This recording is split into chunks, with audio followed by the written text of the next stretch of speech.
الحمدللہ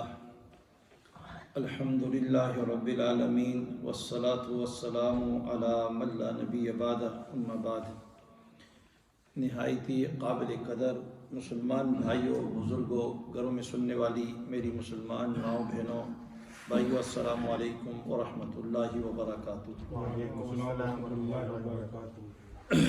یہ تعلیم الاسلام کتاب جو ہم درس میں پڑھتے ہیں، اس میں آج ہم یہاں پہنچے نماز پڑھنے کی پوری ترکیب، کہ نماز کو کس طریقے سے سنتوں کے مطابق، یعنی حضور نبی کریم صلی اللہ علیہ وسلم کا جو بتایا ہوا طریقہ ہے، اس طریقے کے مطابق ہم نماز کس طرح پڑھیں۔ تو یہ ترکیب ہے۔ اس کے اندر فرماتے ہیں کہ جب نماز پڑھنے کا ارادہ کرو تو پہلے اپنا بدن حدث اکبر اور حدث اصغر اور ظاہری ناپاکی سے پاک کر لو۔ سب سے پہلے اپنے بدن کو صاف کر لو۔ ہر اعتبار سے غسل کی ضرورت ہے تو غسل کر لیں، اور اگر وضو کی ضرورت ہے تو وضو کر لیں، اور پاک کپڑے پہن کر پاک جگہ پر قبلے کی طرف منہ کر کے اس طرح کھڑے ہو کہ دونوں قدموں کے درمیان 4 انگل یا اس کے قریب قریب فاصلہ رہے۔ یعنی جب انسان کھڑا ہوتا ہے تو دونوں پاؤں کے درمیان کم از کم 4 انگل یا اس کے قریب 5 ہو جائے 6 ہو جائے، اس کے قریب قریب کیا ہے، فاصلہ ہونا چاہیے۔ پھر جو نماز پڑھنی ہے اس کی نیت دل سے کرو۔ مثلا یہ کہ فجر کی نماز فرض خدا کے واسطے پڑھتا ہوں، اور زبان سے بھی کہہ لو تو اچھا ہے۔ پھر یعنی نماز کی نیت جو ہے یہ بھی کر لے۔ جب آتے ہیں گھر سے تو یہ بھی نیت ہوتی ہے، دل کے ارادے کو کہا جاتا ہے۔ دل میں ارادہ یہ کرے میں کہ فجر کی نماز پڑھتا ہوں، عصر کی نماز پڑھتا ہوں، ظہر کی نماز، فرض ہے، سنت ہے، جو بھی چیزیں اس کی نیت کر لیں۔ زبان سے کہہ دی تو یہ بھی زیادہ کیا ہے، بہتر ہے۔ ضروری نہیں ہے کہ نماز زبان سے بھی نیت کرنا، یہ یاد رکھ لینا، لیکن کہنا کیا ہے، بہتر ہے۔ پھر دونوں ہاتھ کانوں تک اٹھاؤ، ہاتھوں کی ہتھیلیاں اور انگلیاں قبلہ رخ رہیں۔ دونوں ہاتھ اس طرح قبلے کی طرف اٹھائیں، اور یہ ہتھیلیاں جو ہیں، انگلیاں اور ہتھیلیاں اس طرح قبلے کی طرف ہونی چاہیے۔ تو کانوں تک ان ہاتھوں کو اٹھانا ہے، اور انگوٹھے کانوں کی لو کے مقابل، یہ لو ہے، اس کے مقابلے ہونے چاہیے، اس طرح برابر، اس طرح۔ اور پھر اس کے بعد فرماتے ہیں کہ انگلیاں کھلی کھلی رہیں، اس طرح بالکل اس طرح بھی نہیں کر کے کرنا ہے، اس طرح بالکل اس طرح بھی انگلیاں نہیں، درمیانی اپنی حالت کے اوپر اس طرح کھلی۔ اس وقت تک اللہ اکبر کہہ کر دونوں ہاتھ ناف کے نیچے باندھ لو، سیدھے ہاتھ کی ہتھیلی بائیں ہاتھ کی ہتھیلی کی پشت پر رہے، اور انگوٹھے اور چھنگلیاں سے ہلکے کے طور پر گٹے کو پکڑ لو۔ اب یہ ہے، یاد رکھیں کہ جب ہاتھ اللہ اکبر اٹھائے اس طرح، تو پھر اللہ اکبر کہہ کر اپنے ہاتھ کو ناف کے نیچے باندھیں۔ یہ لیفٹ ہاتھ جو ہے اس کو نیچے، اور رائٹ ہاتھ جو ہے اس کو اوپر، پھر یہ انگلیاں، یہ چھوٹی انگلی چھنگلیاں کی انگلی اور یہ انگوٹھا تب دونوں کے ذریعے سے یہ جو ہے ریسٹ اس کو پکڑ لے اس طرح، تو اس کے اوپر 3 انگلیاں اس طرح رکھ دی جائے، تو اس کو ناف کے نیچے اس طرح ہاتھ کو باندھ دیں، یہ۔ اور پھر فرماتے ہیں آگے کہ نظر سجدے کی جگہ پر رہے، ہاتھ باندھ کر آہستہ آہستہ سناپ رہے، اور نگاہ جو ہے یہ سجدے کی جگہ پر اس طرح نیچے، سر کو اس طرح نہیں جھکانا ہے، سر اسٹریٹ، صرف آنکھیں جو ہیں، آنکھوں کی ڈائریکشن جو بالکل سجدے کی جگہ پہ اس طرح انسان کو رکھنی چاہیے۔ پھر آہستہ آہستہ ثنا پڑھو۔ ثنا کہتے ہیں سبحانک اللہم و بحمدک و تبارک اسمک، یہ پڑھو۔ پھر تعوذ کہتے ہیں اعوذ باللہ من الشیطان الرجیم کو، اعوذ باللہ من الشیطان الرجیم کو کیا کہتے ہیں، تعوذ۔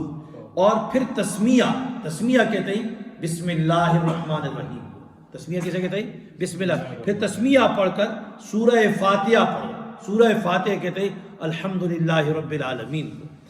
اور جب سورہ فاتحہ ختم کر لو تو آہستہ سے آمین کہو، آہستہ سے کیا کہو، اس وقت آمین کہو، کیونکہ آمین کہنا یہ بھی کیا ہے، سنت ہے، یہ بھی آہستہ کہے آمین۔ پھر کوئی سورت یا کوئی بڑی ایک آیت یا چھوٹی 3 آیتیں پڑھو، بڑی سورت ہے وہ پڑھ لیں، یا ایک بڑی آیت پڑھ لو، یا کوئی چھوٹی 3 آیتیں پڑھ لو۔ لیکن اگر تم امام کے پیچھے نماز پڑھ رہے ہو تو صرف ثنا پڑھ کر خاموش کھڑے رہو۔ یہ تو منفرد آدمی کے لیے نا، اکیلا آدمی، جب وہ نماز پڑھتا ہے. لیکن اگر آپ امام کے پیچھے نماز پڑھتے تو پھر کیا کرنا ہے؟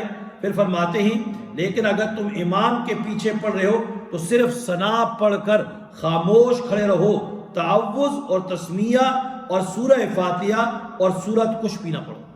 مقتدی کو کیا کرنا ہے؟ صرف ثنا پڑھنی ہے، سبحانک اللہم و بحمدک و تبارک اسمک و تعالی جدک و لا الہ غیرک. یہ پڑھ کے کیا ہو جائے؟ خاموش ہو جائے. پھر یہ اگلا کام سارا کاروائی کس کی ہے؟ امام کا. امام صاحب کیا کریں گے؟ وہ تعوذ بھی پڑھیں گے، تسمیہ بھی پڑھیں گے، سورہ فاتحہ بھی پڑھیں گے، ٹھیک ہے نا، اور اس کے بعد دوسری سورت بھی پڑھیں گے.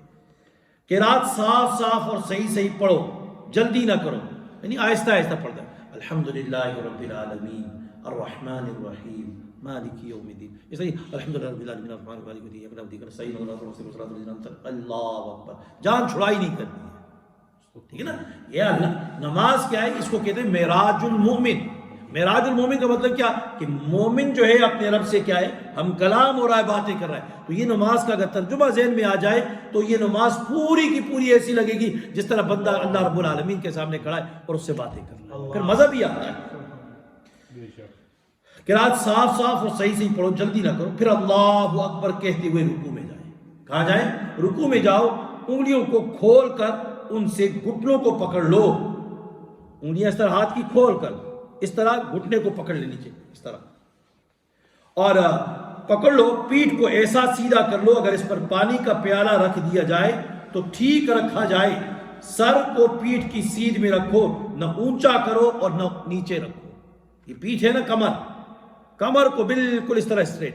اب یہ سر ہے تو سر کو ایسا بھی نہیں کر کے رکھنا، ایسا نیچے جھکا کے بھی نہیں، بالکل سر اور پیٹھ جو بالکل اسٹریٹ ہونی چاہیے. اگر اس کے اوپر پانی کا پیالہ بھی رکھا جائے تو وہ بھی کیا ہے؟ اس سے نہ گرنا پیالہ. ہاتھ پسلیوں سے علیحدہ رہیں، یا تو اپنی پسلیوں سے ہاتھ کو کیا ہے؟ دور رکھے. اور پنڈلیاں سیدھی کھڑی رہیں. اب یہ ٹانگ ہوتی ہے نا، بعض لوگ اس طرح گھٹنے کو آگے سے بینڈ کر کے کھڑا کرتے ہیں، جھکتے ہیں رکوع کے لیے. نہیں، اس کو گھٹنے کو بالکل اس کو اسٹریٹ رکھنا ہے. اس طرح اسٹریٹ رکھ کر انسان کو کیا ہے؟ رکوع کرنا چاہیے. پنڈلیاں سیدھی کھڑی رہیں. پھر رکوع کی تسبیح 3 مرتبہ یا 5 مرتبہ پڑھو. تسبیح رکوع کیا ہے؟ سبحان ربی العظیم، سبحان ربی العظیم پڑھیں، 3 مرتبہ پڑھیں. پھر تسمیح کہتے ہوئے سیدھا کھڑو. تسمیح سمیع اللہ لمن حمدہ، اس کو کیا کہتے ہیں؟ تسمیح. تسمیح کہتے ہوئے سیدھا کھڑے ہو جاؤ. پھر تحمید پڑھو. تحمید کا معنی ربنا لک الحمد، ربنا لک الحمد پڑھ لو. امام صرف تسمیح پڑھے اور مقتدی صرف تحمید پڑھے. امام کیا کہے گا؟ صرف کہے گا سمیع اللہ لمن حمدہ، اور مقتدی کیا کہیں گے؟ ربنا لک الحمد کہیں گے. اور منفرد، اکیلا نماز پڑھنے والے کو کیا کہتے ہیں؟ منفرد. مقتدی امام کے پیچھے والا، منفرد اکیلا نماز پڑھنا. تو منفرد تسمیح تحمید دونوں پڑھے گا، یعنی سمیع اللہ لمن حمدہ بھی کہے گا اور ربنا لک الحمد بھی کہے گا. پھر تکبیر کہتے ہوئے سجدے میں جاؤ. تکبیر کہتے ہوئے کہاں جاؤ؟ سجدے میں جاؤ. پہلے دونوں گھٹنے، پہلے سب سے پہلے سجدے میں کیا رکھے گا؟ دونوں گھٹنے رکھے گا، یعنی رکوع سے اٹھے سیدھا کھڑا ہونا. اب بعض لوگ سیدھے کھڑے نہیں ہوتے اور وہیں سے سیدھے اس میں چلے جاتے. نہیں، بالکل سیدھا کھڑا ہونا یہ واجب ہے. واجبات نماز میں یہ بات گزر چکی ہے. پہلے گھٹنے رکھے، پھر دونوں ہاتھ، پھر ناک، پھر پیشانی. ہتھیلیوں کے درمیان اور انگوٹھے جو ہی کان کے مقابل رہیں. یعنی زمین کے اوپر جب سجدے میں جائیں تو سب سے پہلے کیا رکھیں گے؟ اپنا ہاتھ رکھیں گے. ہاتھ کے بعد پھر اپنے ناک کو رکھی، پھر پیشانی کو رکھی، اور پھر دونوں ہاتھ جو ہیں اس کو کیا ہے؟ کان جو ہے نا، کان اس کے نیچے اس طرح رکھیں. چہرہ جو ہے دونوں ہاتھوں کے درمیان میں آ جائے. اس طرح اگر کان سے کوئی چیز بے بھی جائے تو کارپیٹ یا مسجد کا مصلی جو آپ کا ہے وہ گندا ناپاک نہ ہو، بلکہ کس کے اوپر جا جائے؟ ہاتھ کے اوپر آ جائے. اس طریقے سے رکھنا چاہیے. ہاتھوں کی انگلیاں ملی رکھو تاکہ سب کے سرے قبلے کی طرف رہیں. اس طرح نہیں، ہاتھ کو سجدے میں نہیں، بلکہ اس طرح تاکہ سارے سرے کس کی طرف ہو جائیں؟ قبلے کی طرف ہو جائیں. کونیاں پسلیوں سے اور پیٹ رانوں سے ارادہ رہے. کونیاں پسلیوں سے اس طرح نہیں سجدہ. اسی طرح پیٹ جو ہے اس کے درمیان بھی گیپ ہونا چاہیے. اس طرح حدیث میں آتے ہیں چھوٹا سا بکری کا بچہ بھی اگر گزرنا چاہے تو گزر سکے، تو ران اور پیٹ کے درمیان بھی فاصلہ ہونا چاہیے. پیٹ رانوں سے علیحدہ رہے. کونیاں زمین پر نہ بچھاؤ. اب زمین کے اوپر یہ کونی جو ہے نا، ایلبو، اس کو اسپریڈ نہیں کرنا زمین کے اوپر، بچھانا نہیں ہے، بلکہ اس کو کیا ہے اوپر کھڑا رکھنا ہے۔ سجدے میں 3 یا 5 مرتبہ سجدے کی تسبیح کہو۔ سجدے کی تسبیح کیا ہے؟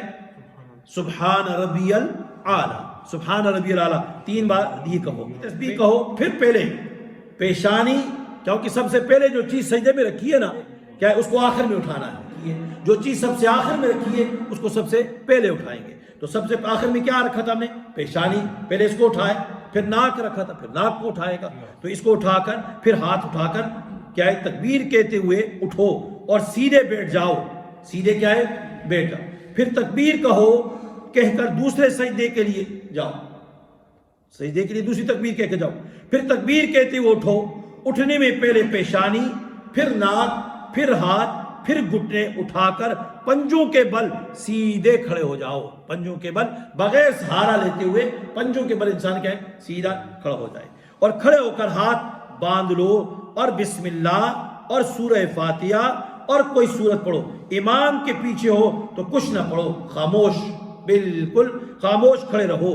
پھر اسی قاعدے سے رکوع، قوما، سجدہ، جلسہ، دوسرے سجدہ کرو، یعنی امام کے پیچھے آپ نے کوئی چیز نہیں پڑھنی۔ ہاں امام اگر جہری نماز پڑھ رہا ہے تو اس میں اگر ولضالین کہتا ہے تو غیر المغضوب علیہم ولضالین پڑھا تو اس کے بعد کیا ہے آمین کہتا ہے، تو آمین بھی مقتدیوں کو کیا ہے کہنا چاہیے، لیکن وہ کیسا کہنا ہے؟ آہستہ کہنا ہے، اونچی آواز سے آمین نہیں ہے۔ پھر اسی قاعدے سے رکوع کہتے ہیں رکوع، قوما کہتے ہیں رکوع اور اس کے درمیان والی ایسا، سجدہ، جلسہ کہتے ہیں 2 سجدوں کے درمیان بیٹھنا، اس کو کیا کہتے ہیں جلسہ۔ دوسرا سجدہ کرو، دوسرے سجدے سے اٹھ کر بایاں پاؤں بچھا کر اس پر بیٹھ جاؤ، بایاں پاؤں کیا کرنا ہے اس کو بچھا دینا ہے، اور سیدھا پاؤں کھڑا رکھو، دونوں پاؤں کی انگلیوں کے سرے قبلے کی طرف رہیں، سرے کس کی طرف رہیں؟ قبلے کی طرف رہیں، اور دونوں ہاتھ رانوں پر رکھو اور التحیات پڑھو، اور جب اشہد اللہ الہ پر پہنچو تو سیدھے ہاتھ کے انگوٹھے اور بیچ کی انگلی سے ہلکا باندھ دو، اس طریقے سے یہ بیچ کی انگلی اور یہ انگوٹھا اس سے ہلکا باندھ لو، ہلکا باندھ لو، اور چھنگلیاں اور اس کے پاس والی انگلیوں کو بند کر لو، کلمہ کی انگلی اٹھا کر اشارہ کرو لا الہ، اس طرح ہو جائے گا، اور پھر انگلی اٹھاؤ اور اللہ کے اوپر کیا ہے انگلی کو نیچے جھکا دو۔ اس کا مطلب کیا ہے کہ میں گواہی دیتا ہوں اشہد اللہ الہ، کوئی بھی الہ نہیں الا اللہ، اس کو نیچے رکھ دو۔ اچھا، اور اسی طرح آخر تک ہلکا باندھے رکھو، آخر تک اسی طرح ہلکا کیا ہے بندہ رہے۔ تشہد ختم کر کے اگر 2 رکعت والی نماز ہے تو درود شریف پڑھو اور اس کے بعد دعا پڑھو، دعا ربنا آتنا جو بھی، پھر پہلے دائیں طرف پھر بائیں طرف سلام پھیرو، دائیں طرف سلام پھیرتے وقت دائیں طرف منہ پھیرو اور بائیں طرف سلام میں بائیں طرف منہ پھیرو، دائیں سلام میں دائیں طرف کے فرشتوں اور نمازیوں کی نیت کرو، اور بائیں سلام میں بائیں طرف کے فرشتوں اور نمازیوں کی نیت کرو، اور جب جس طرف امام ہو اس طرف کے سلام میں امام کی بھی نیت کرو، اور امام دونوں سلاموں میں مقتدیوں کی نیت کرے، اور اگر 3 یا 4 رکعت والی نماز ہے تو تشہد کے بعد درود نہ پڑھو، یعنی جب سلام پھیرتے ہیں نا تو ہمارے جب نماز پڑھتے ہیں تو جانب ہمارے فرشتے بھی ہوتے ہیں، رائٹ سائڈ بھی ہوتے ہیں اور لیفٹ سائڈ پہ بھی ہوتے ہیں، اور جب نماز پڑھتے ہیں سلام پھیرتے ہیں تو نیت ان کی بھی کرو کہ اللہ ان کے اوپر بھی سلام کیو، فرشتوں کے اوپر۔ اگر مقتدی اس طرف کھڑے ہیں تو امام ادھر آگے ہیں سارے، تو پھر درمیان میں امام کو بھی شامل کریں کہ اللہ یہ جتنے لوگ ہیں، فرشتے ہیں، امام ہیں، ان سب کے اوپر کیا ہو سلام کیو۔ پھر بائیں جانے میں تو اس طرف والے جتنے لوگ، امام کیا کرے گا اس طرف بھی مقتدی اور فرشتوں کے لیے، اس طرف بھی مقتدی اور فرشتوں کے لیے کہے گا کہ اللہ ان سب کے اوپر کیا ہے سلام۔ سبحان اللہ، ماشاء اللہ۔ پھر اگر تیسری رکعت پڑھنے جا رہے ہیں، یہ 2 رکعت کی بتایا، اب تیسری رکعت کے لیے جاتے ہیں یا 4 رکعت والی نماز ہے تو فرمایا تشہد کے بعد درود نہ پڑھو، تشہد پڑھا نا تو پھر درود نہ پڑھو، بلکہ تکبیر کہتے ہوئے کھڑے ہو جاؤ، اور تیسری اور چوتھی رکعت اگر نماز فرض ہے تو اس کے قاعدے سے، اور واجب یا سنت یا نفل ہے تو اس کے قاعدے سے پوری کر کے سلام پھیر دو۔ اس کے قاعدے سے کیا مراد ہے کہ اگر فرض نماز پڑھ رہے ہیں تو اس میں صرف کیا ہے ولضالین آمین کر کے رکوع میں چلے جائیں گے، کیونکہ فرض کی آخری 2 رکعتوں میں سورت کا پڑھنا یہ نہیں ہے، سورت پڑھنا نہیں ہے، بلکہ ولضالین آمین کر کے۔ لیکن نفل نماز ہے، وتر ہیں یا دوسری نمازیں ہیں تو اس کے اندر کیا ہے آگے ولدالین پڑھ کر اس کے ساتھ سورت بھی کیا ہے ملانی پڑے گی۔ سلام کے بعد اللہم انت السلام و منک السلام تبارک یا ذا الجلال والاکرام، اور اللہم اعنی علی ذکرک و شکرک و حسن عبادتک پڑھو۔ اور یہ دعا بھی مسنون ہے کہ لا الہ الا اللہ وحدہ لا شریک لہ لہ الملک و لہ الحمد وہو علی کل شیء قدیر، اللہم لا مانع لما اعطیت ولا معطی لما منعت ولا ينفع ذا الجد منک الجد۔ یہ دعائیں پڑھ لینی چاہیے، اور پھر فرض نماز کے بعد جو دعا کرتے ہیں انسان دعا کر لیا کریں۔ اللہ تعالیٰ مجھے بھی اور آپ سب کو صحیح طریقے سے نماز پڑھنے کی توفیق عطا فرمائے، اور جو بھی دعائیں کریں گے انشاءاللہ فرض کے بعد اللہ تعالیٰ قبول فرمائے۔ اللہم ربنا آتنا فی الدنیا حسنہ وفی الآخرۃ حسنہ وقنا عذاب النار، ربنا تقبل منا انک انت السمیع العلیم وتب علینا انک انت التواب الرحیم۔ یا الہ العالمین، جو سنایا جو کہا ہم سب کو صحیح سنت کے طریقے کے مطابق نماز پڑھنے کی توفیق عطا فرما، خاتمہ بالخیر نصیب فرما، ہر قسم کی شرور فتن سے محفوظ فرما دے۔ صلی اللہ تعالیٰ علی خیر خلق محمد و آلہ وصحبہ۔